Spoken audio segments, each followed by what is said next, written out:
오늘 제목은 텍스트와 컨텍스트 사이에서라는 제목으로 잡아봤습니다. 사전적인 의미로 텍스트는 기록 혹은 문서라는 것을 의미하고요. 컨텍스트는 문맥, 배경을 말하는데 오늘 여러분들과 나눌 때 이 텍스트는 기록된 성경 본문을 의미하는 용어로 사용할 것이고요. 그리고 컨텍스트는 우리가 살아가는 개개인의 현실을 의미하는 용어로 사용하고자 합니다. 이곳에 모인 우리들은 저마다의 컨텍스트를 가지고 다양한 현실을 살아가고 있죠. 그런데 오늘 이곳에 모일 수 있는 근거는 바로 공통된 텍스트가 있기 때문에 가능합니다. 이 가운데 모인 여러분들은 다 생각과 가치관과 살아가는 환경이 다르지만 이 예배 속에서 하나가 될 수 있는 것 역시 동일한 텍스트를 기반으로 하고 있기 때문에 그렇습니다.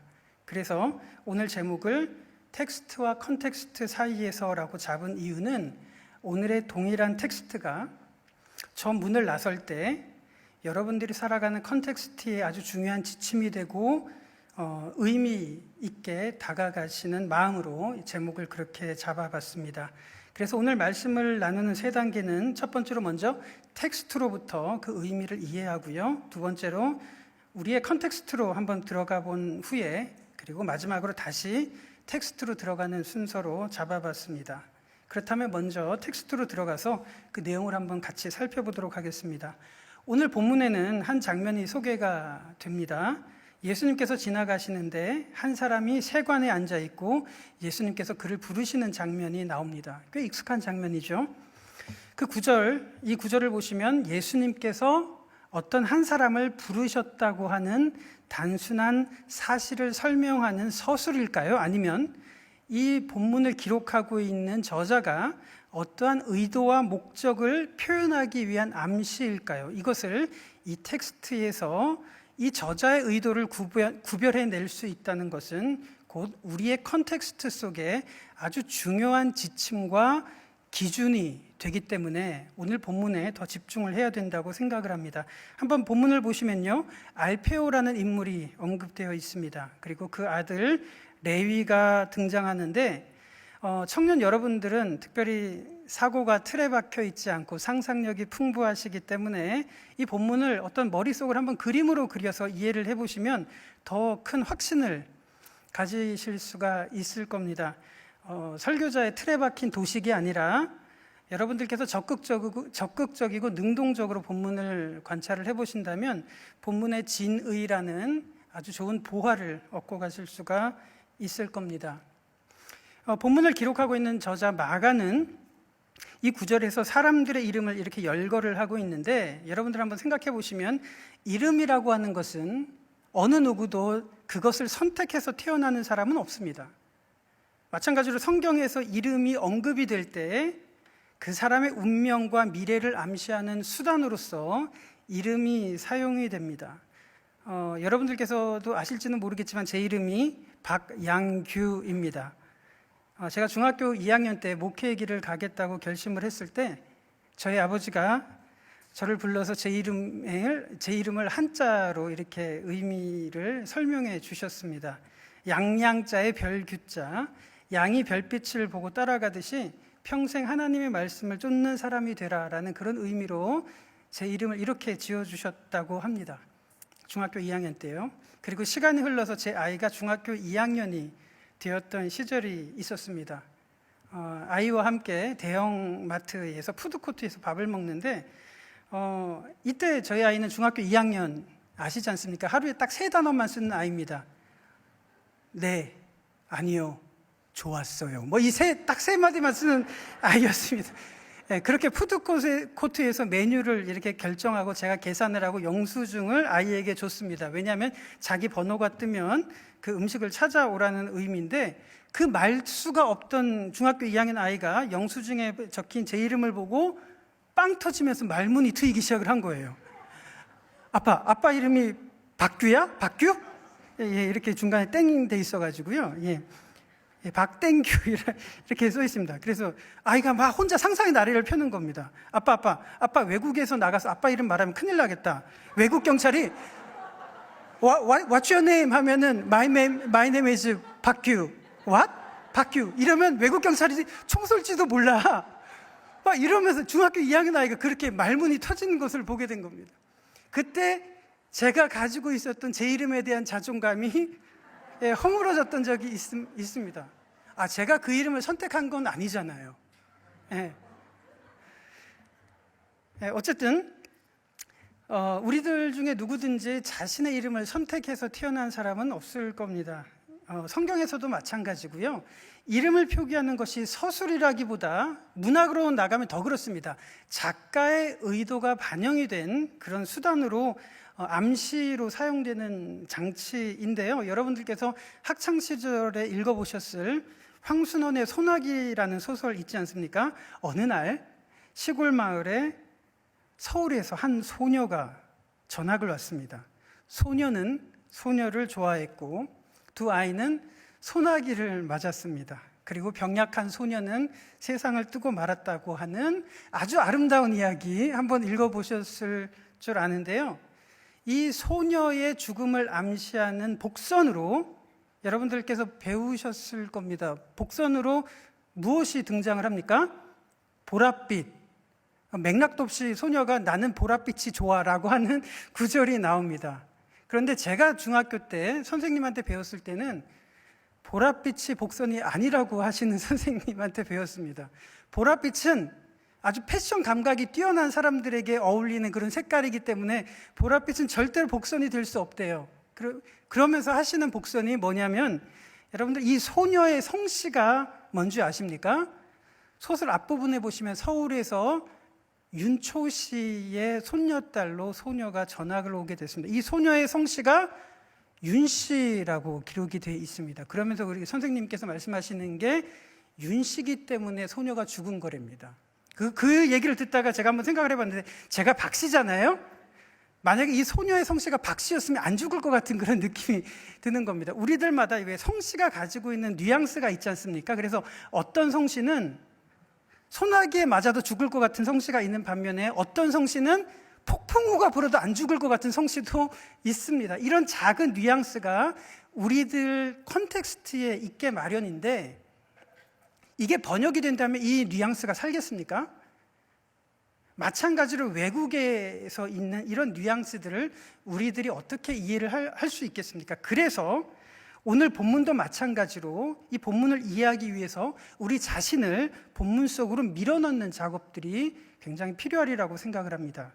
오늘 본문을 보시면 이름이 레위라고 하는 사람이 등장을 하죠. 그 부모는 이 사람의 이름을 레위라고 지었습니다. 여러분들께서도 아시다시피 레위 지파가 있듯이 레위라는 말 속에 우리 아이가 구별된 사람이 됐으면 좋겠다라는 그 부모의 기대가 담겨 있습니다. 다른 본문에서는 이 사람을 마태라고 소개를 하고 있는데요. 마태라는 뜻은 하나님의 선물이라는 뜻을 가지고 있습니다. 그러니까 이것을 종합해 본다면 이 레위라는 사람을 향한 그 부모의 기대와 소망이 있었음을 우리들은 알 수가 있습니다. 그리고 이 부모의 이름 알페오인데요. 그 뜻은 변화된다라는 뜻을 가지고 있습니다. 그래서 이것을 기록하고 있는 마가는 이 레위 혹은 마태라는 인물이 예수님에 의해서 변화될 것을 지금 암시를 하고 있는 거예요. 그래서 이 암시를 염두에 둔다면 훨씬 더 많은 이 본문 속에 있는 내용들, 저자가 의도하고자 하는 것을 우리들은 파악해 볼 수가 있습니다. 그래서 재구성해 볼 수가 있는데 한번 조금 더 본문 속으로 더 들어가 보도록 하겠습니다. 로마 시대가 지금까지 서구 사회에 남긴 전통은 바로 이름 표기법입니다. 그래서 이 그림을 보시면 이 왼편에 있는 인물은 JF 케네디라고 하는 전 미국 대통령이고요. 오른편의 인물은 영국의 기독교 사상가인 C.S. 루이스라고 하는 인물입니다. 여러 이 단어로 이렇게 표기하는 이런 전통이 이 로마 시대, 엄밀하게 말하면 에트루리아인들에 의해서 이제 퍼지게 된 건데요. 이 케네디 대통령의 풀네임은 존 피츠제럴드 케네디, 이게 풀네임입니다. 그리고 C.S. 루이스의 풀네임은 클라이브 스테이플스 루이스입니다. 그런데 재미있는 것은 둘 다 사석에서는 뭐라고 이름이 불리냐면 잭이라고 이름이 불리는 겁니다.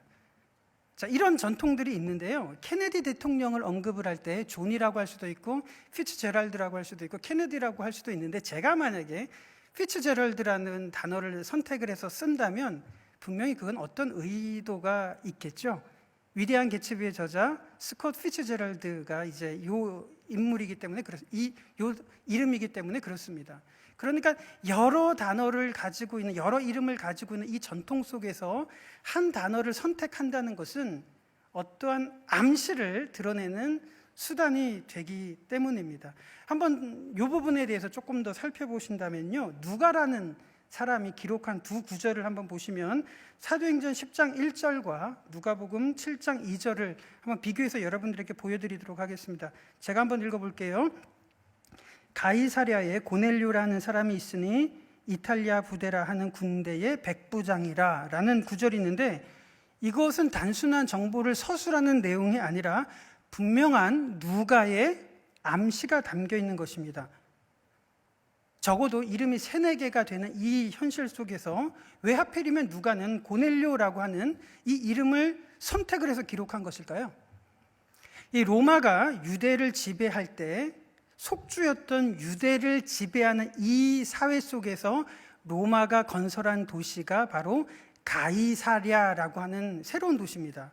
그러니까 유대 관점이 아니라 로마 관점에서 봤을 때 유대를 통치하는 중심지가 어디냐면 예루살렘이 아니라 가이사랴인 거죠. 예. 그리고 백부장이라고 하는 것은 100명을 통솔하는 지휘관을 의미하는 것으로서 백인대장, 아니면 조금 더 전문 용어로 켄투리아라고 하는 용어를 씁니다. 그래서 이 당시 집정관이나 황제가 되기 위해서는 그동안 켄투리아를 몇 번이나 역임을 했느냐는 아주 결정적인 이력이 되는 것입니다. 그리고 그는 여러 가지 이름 중에 고넬료라는 이름으로 소개를 하죠. 고넬료가 first name인지 last name인지 middle name인지 우리들은 알 수 없지만 왜 저자는 고넬료라는 이름을 선택을 했을까요? 여러분들께서 아시다시피 지중해를 놓고 로마라는 나라와 카르타고라는 나라가 격돌을 합니다. 지중해 패권을 두고 격돌을 하는데, 카르타고의 명장 한니발, 이 한 사람에 의해서 로마가 거의 멸망 직전까지 몰렸던 적이 있습니다. 이때 로마는 카르타고로부터 이 절체절명의 위기를 구했던 사람이 누군지 아십니까? 스키피오라고 하는 장군입니다. 이 스키피오 장군의 풀네임이 이렇습니다. 푸블리우스 코넬리우스 스키피오 아프리카누스. 무슨 이름이 이렇게 길어요? 여러 가지가 있는데, 저자는 이 백부장의 이름을 굳이 고넬료, 영어로 코넬리우스라고 하는 이유는 그가 어떤 사람이고 어떤 가치관을 가지고 있고 무엇을 지향하고 있는 사람인지 이렇게 드러내는 수단으로 작용이 된다는 겁니다. 그런데 그 반대로 누가복음 7장 2절에는 다른 백부장이지만 그러한 의도가 보이진 않죠. 이게 바로 작가가 이름을 통해서 서술하는 방식입니다. 그리고 오늘 본문 마가복음 2장 14절을 한번 보시면요, 마가는 이 텍스트에서 레위라고 하는 사람의 인생을 우리로 하여금 재구성할 수 있게 해줍니다. 그는, 이 레위라고 하는 사람은 부모의 기대를 한 몸에 받고 태어났습니다. 유대인들은 4-5살이면 율법 교육을 받기 시작을 합니다. 유대인들이 받았던 율법 교육은 2가지입니다. 하나는 성문율법이라고 해서 여러분들이 잘 아시는 모세오경, 이것을 4-5살 때부터 배우기 시작을 합니다. 그때부터 달달달달 외우기 시작을 하고요. 다른 하나는 구전율법이라고 해서 이 성문율법에 대한 랍비들의 가르침들을 기록한, 모아놓은 것을 구전율법이라고 합니다.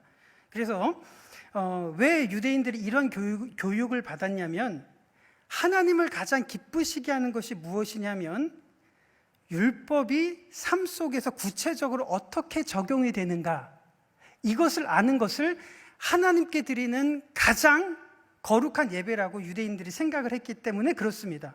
그러니까 이런 사람들이 모든 것을 버리고 랍비를 쫓기도 하고 광야로 나가기도 하고 하는 그러한 모습들이 이 당시 속에 굉장히 많이 있었던 것입니다.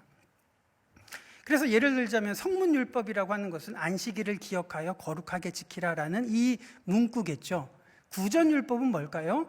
어떻게 하는 것이 안식일을 거룩하게 지키는 것인지 구체적인 사례들을 표현한 것을 구전율법이라고 합니다. 그래서 이 구전율법이 모여서 나중에 기록된 것을 여러분들도 잘 아시는 탈무드 혹은 미시나라고 이야기를 하는 것입니다. 그러니까 어린 아이들이 태어나면서부터 랍비가 되기 위한 그런 기대, 소망을 한 몸에 받고 태어나서 4살, 5살 때부터 이 율법을 배우기 시작을 합니다. 달달달달 외우기 시작을 하고요. 8살이나 9살 때 한번 테스트를 받습니다. 한번 외워봐라. 이러면서 걸러집니다. 좀 떨어지는 아이들은 집으로 돌려보내고요. 잘 외우는 아이들을 소수들은 따로 모아서 이제 청소년기 때는 구전율법을 배우기 시작을 하는 겁니다. 그리고 청소년기가 되면 그동안 배웠던 율법들을 모든 사람 앞에 성인식 때 암송을 하는 겁니다. 거기서 채택된 아주 극소수의 사람들은 랍비가 되는 길을 가고요. 그렇지 않는 사람들은 집으로 보내져서 가업을 이어나가도록 하는 것입니다. 그러니까 목수, 어부, 농부 이런 사람들은 태어날 때는 이러한 꿈을 가지고 있었지만 어느 순간인가 8살일지 15살일지는 모르지만 이렇게 돌려보냄을 받았던 그런 사람이라고 생각하면 딱 맞습니다. 그렇게 부모의 기대를 받은 사람이 지금 본문을 보시면 어디에 앉아 있죠? 세관에 앉아 있습니다. 세관에 앉아 있다는 의미는 세리장을 말하는 텍스 콜렉터를 뜻하는 것이 아닙니다. 그것은 이제 삭개오 같은 이 세무청장에 해당되는 사람이고요. 이 사람은 엄밀하게 말하면 세금 징수업자, 톨 콜렉터입니다. 그러니까 로마 정권의 기생에서 부역하는 아주 낮은 지위에 있는 사람을 뜻하는 것입니다. 그러면 이 구절에서 이 사람의 현재 상태, 살아온 환경, 스스로에 대한 자존감을 우리들은 재구성해 볼 수가 있습니다. 이 사람은 부모의 기대를 한 몸에 받고 태어났지만 현재 자신에 대해서 실패자라고 하는 절망감을 가지고 있습니다. 부모와 가족들로 받았던 이 기대에 못 미치는 스스로에 대한 수치심, 가업을 이어야 되는데 뛰쳐나가서 로마 정권에 부역하고 있는 이러한 깊은 분노심, 그리고 사회가 자신을 바라보고 있는 그 혐오감으로 인해서 자신의 자존감이 완전히 낮아진 상태, 그것이 텍스트를 기록하고 있는 마가가 우리에게 주고 있는 이야기입니다. 태어났을 때와는 너무 다른 운명으로 살아가고 있지 않습니까? 어쩌면 지금 우리들의 삶이 이 레위, 마태라고 하는 사람 속에 투영된 것은 아닌가 하는 그런 생각이 듭니다. 여러분들은 어떻습니까? 여러분들이 태어날 때 어떠한 기대를 가지고 있었습니까? 여러분들의 이름이 뜻하는 것은 무엇입니까? 그런데 지금 여러분들은 어떠한 인생을 살아가고 있습니까? 15절 말씀을 보시면 눈에 띄는 단어가 나오는데요. 죄인입니다. 여기서 말하는 죄인이라고 하는 것은 하나님 앞에서 절대적인 죄인이 아니라 사회가 인위적으로 설정한 그런 의미로서, 구별한 의미로서의 죄인입니다. 그 속에는 누가 있죠? 창녀가 있고 세리가 있고 그리고 고아와 과부와 병자와 빈민들이 사회가 설정해 놓은 죄인들 속에 포함이 되어 있습니다. 그렇다고 한다면 오늘 본문이 우리들에게 주는 의미는 어느 정도 이제 윤곽이 나오지 않습니까? 레위를 향해서 예수님께서는 이렇게 말씀을 하시는 거예요. 사회는 당신을 실패자라고 죄인이라고 부를지 모르지만 나는 당신을 향한 소망과 기대를 가지고 있다라는 의도가 지금 예수님 속에 포함되어 있습니다. 그리고 그 예수님의 제안에, 부르심에 자신의 집을 개방했던 이 마태, 레위라고 하는 사람은 다른 죄인들이 예수님께 나아올 수 있는 매개체 역할을 하고 있습니다. 바로 그런 인생으로 변화될 것을 본문은 암시하고 있는 것입니다. 이 메시지는 우리들에게, 여러분들에게 어떠한 의미를 부여하고 있습니까? 이 텍스트로부터 우리의 컨텍스트로 한번 들어가 보도록 하겠습니다. 한번 그림을 보여드릴 텐데요. 이 그림은 16세기 이탈리아 화가였던 까라바조가 오늘 본문을 토대로 그린 마태의 소명이라는 작품입니다. 까라바조는 이탈리아의 화가였지만 누구보다도 마틴 루터가 일으킨 종교개혁에 영향을 받았던 화가였습니다. 이 작품을 한번 가만히 보시면 마가복음 2장의 텍스트를 토대로 까라바조가 살았던 16세기의 컨텍스트 속에서 표현한 그의 신앙 고백과도 같습니다. 한번 가만히 이 그림을 보시면요, 사람들이 모여 있습니다. 그들에게 예수님께서 나타나셨습니다. 그리고 손을 뻗어서 나를 따르라고 지금 말씀하시는 장면이에요. 그런데 흥미로운 것은 예수님의 모습을 보시면 예수님은 2000년 전의 모습인데 사람들을 보시면 좀 복장이 이상하죠? 16세기 이탈리아 복장을 하고 있는 것입니다.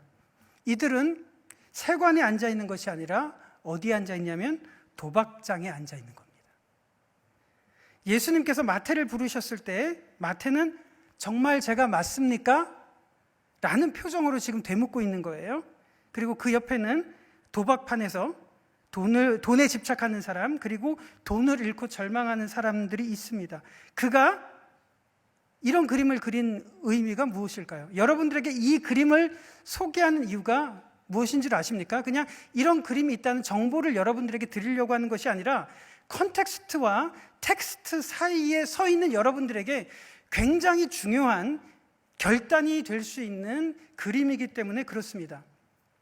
1517년에 루터가 종교개혁을 일으켰을 때 로마 가톨릭은 종교개혁자들을 이단으로 취급하고 정죄했습니다. 그리고 로마 가톨릭이 1545년부터 가톨릭 교회 내부를 수습하는 트리엔트 공의회를 수습을 하면서 내부 개혁을 단행을 합니다. 이때 로마 교회가 사회에서 죄인들로 규정한 사람들이 누군지 아십니까? 바로 창녀, 노름꾼, 집시, 유대인, 고아, 빈민들이었습니다. 그러니까 사회는, 엄밀하게 말하면 종교는 이 노름판에 있는 사람들을 혐오하고 있지만 까라바조는 오늘 마가복음의 텍스트로부터 확신을 가지고 이런 사람들에게도 동일하게 예수님께서는 기대와 소망의 시선을 가지고 그들을 부르시고 계시다는 이 고백을 이 그림에 이렇게 표현을 하고 있는 것입니다. 텍스트에서 확신을 얻지 못했다면 절대로 이런 그림, 컨텍스트는 나올 수가 없었을 것입니다. 까라바조가 했던 고백은 이것입니다. 나는 창녀, 집시, 유대인, 빈민들로부터 하나님 나라를 발견한다라는 고백을 남깁니다. 그리고 동시에 사회가 인위적으로 분류하고 혐오하는 사람들에 대해서 이런 메시지, 방금 보신 이런 메시지를 남기고 있습니다. 그것이 지금 여러분들께서 보신 이 그림인 것입니다. 그림을 다시 한번 보시면요, 이 베드로의 모습에서 찾으셨습니까? 베드로가 어디 있는지. 예수님 맞은편에 있습니다. 뒷모습을 하고 있는 사람이 베드로입니다. 까라바조는 베드로를 왜 이렇게 그리고 있을까요? 16세기 상황을 조금만 추리해 보셔도 여러분들께서 이해가 되시리라고 생각을 합니다. 여러분들 교과서에서 배우셨던 거, 들으셨던 거 한번 생각을 해보시면서 이 그림을 한번 주목해 보셨으면 좋겠습니다. 로마 교황청은요, 축구장 6개 크기가 되는 거대한 예배당을 짓기 위한 계획에 착수합니다. 그리고 천문학적인 건축 비용이 들자 무엇을 하죠? 가톨릭에서는 면죄부를 발행하기 시작을 합니다. 그렇게 거둬들인 헌금으로 건축한 예배당이 뭐죠? 성 베드로 성당입니다. 그리고 그것을 정당화하기 위한 명분을 만들기 위해서 베드로는 교회의 머리이고 초대 교황이고 무호하고 신성하다는 가르침을 만들어냅니다. 그러한 로마 교회에 대항하기 위해서 루터는 95개조 반박문을 내걸어서 종교개혁을 일으켰고요. 에라스무스는 성경을 번역을 해서 당시 시대에 대적하는 일들을, 대항하는 일을 했습니다. 우신예찬을 써서 당시 관행들과 맞서기 시작을 하는 것입니다. 그리고 까라바조가 이 베드로를 이렇게 그리고 있는 것을 한번 가만히 보십시오. 로마 교회가 신성시하던 그 베드로가 지금 예수님의 영광을 어떻게 해요? 가리고 있는 모습으로 카라바조는 이렇게 그리면서 그 시대에 악에 저항을 하고 있는 목소리를 내고 있습니다. 우리 이 가운데 모인 사랑하는 청년 여러분들에게 도전을 드립니다. 여러분들이 속한 현실에서 여러분들은 어떠한 목소리를 내시겠습니까? 그리고 그 목소리를 낼 견고한 지지를 받고 있는 텍스트를 갖고 계십니까? 텍스트가 없는 콘텍스트는 공허하고 컨텍스트가 없는 텍스트는 맹목적이라는 말이 있습니다. 이 사이에서 여러분들은, 그리고 우리들은 이 시대에서 어떤 고민을 해야 될까요? 사회가 혐오하던 레위 한 사람을 부르셔서 그와 비슷한 죄인들을 하나님께로 돌아오게 하시고, 그리고 그로 하여금 마태복음이라는 성경을 기록하게 하셨다면 오늘을 살아가는 우리에게도 동일하게 하나님께서는 놀라운 계획과 소망과 가치를 부여하고 계시다는 이 텍스트의 메시지도 우리들은 분명한 사실로 받아들일 수 있지 않겠습니까? 우리가 우리를 어떻게 인식하느냐가 중요한 것이 아니죠. 하나님께서 우리를 어떻게 인식하고 계시냐 하는 것을 믿음으로 받아들이는 것이 훨씬 더 중요하리라고 생각합니다. 그것이 우리의 견고한 반석이 되시고 견고한 기준이 되신다면 우리가 살아가는 현실 속에서 여러분들의 컨텍스트를 발휘하시기를 바랍니다. 루터처럼, 에라스무스처럼, 까라바조처럼 시대의 악에 맞서시고 예수님께서 부르기를 원하는 그 사람들에게 하나님의 나라로 초청하시는 것이 우리가 우리의 현실 속에서 살아내야 될 마땅한 사명이라고 믿습니다. 그렇다면 마지막으로 한번 다시 텍스트로 돌아가 보도록 하겠습니다. 오늘 본문 마가복음 2장 13절 14절을 읽을 텐데요, 한번 같이 읽을 텐데 어떤 단어가 가장 중요한 단어처럼 보이는지 여러분들께서 한번 그 단어 하나를 마음속으로 선택해 보시면 좋겠습니다. 한번 같이 한번 읽어볼게요. 시작. 예수께서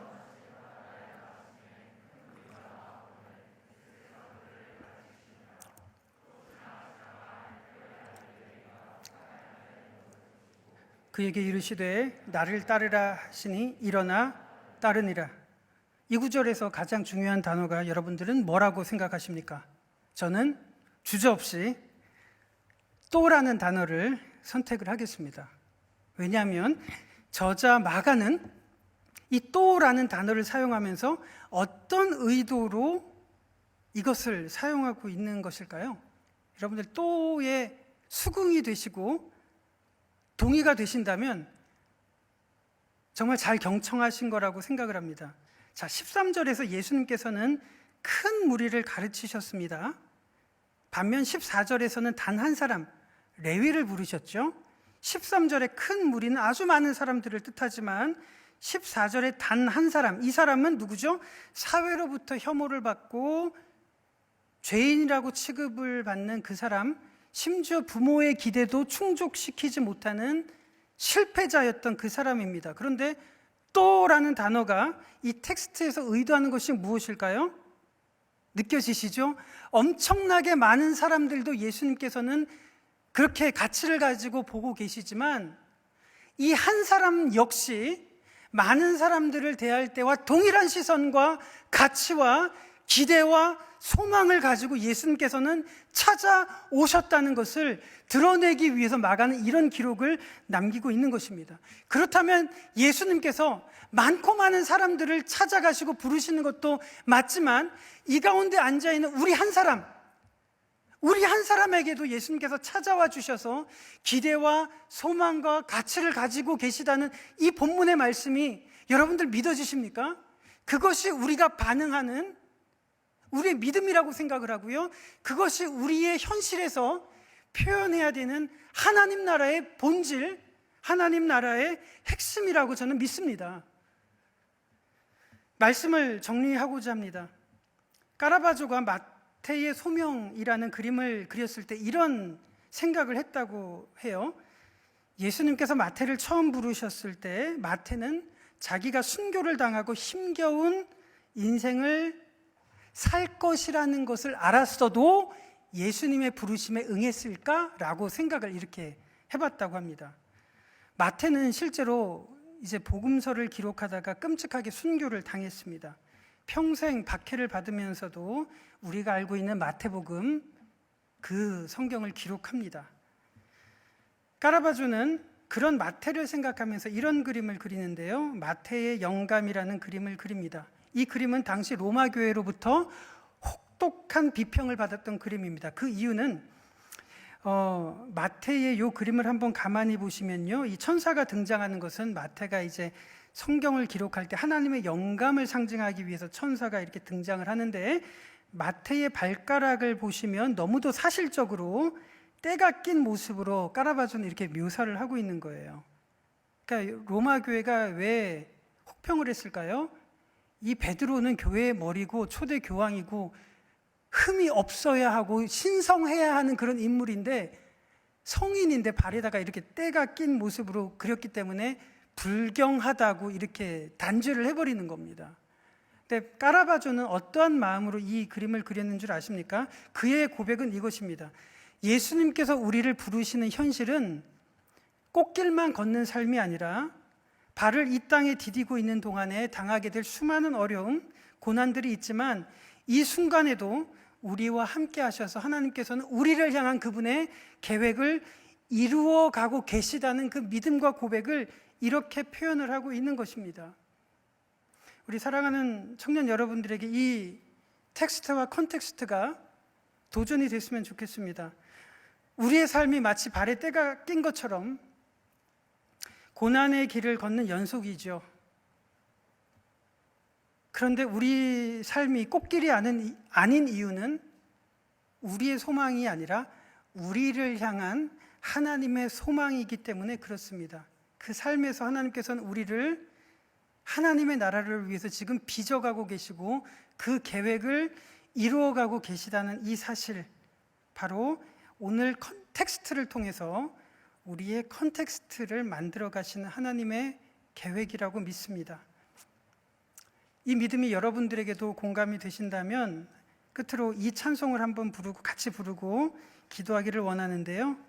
이 찬송은 태어나면서부터 앞을 보지 못하고 태어나자마자 아버지를 잃었던 불행으로 얼룩진 삶을 살았던 파니 제인 크로스비라는 사람이 쓴 곡입니다.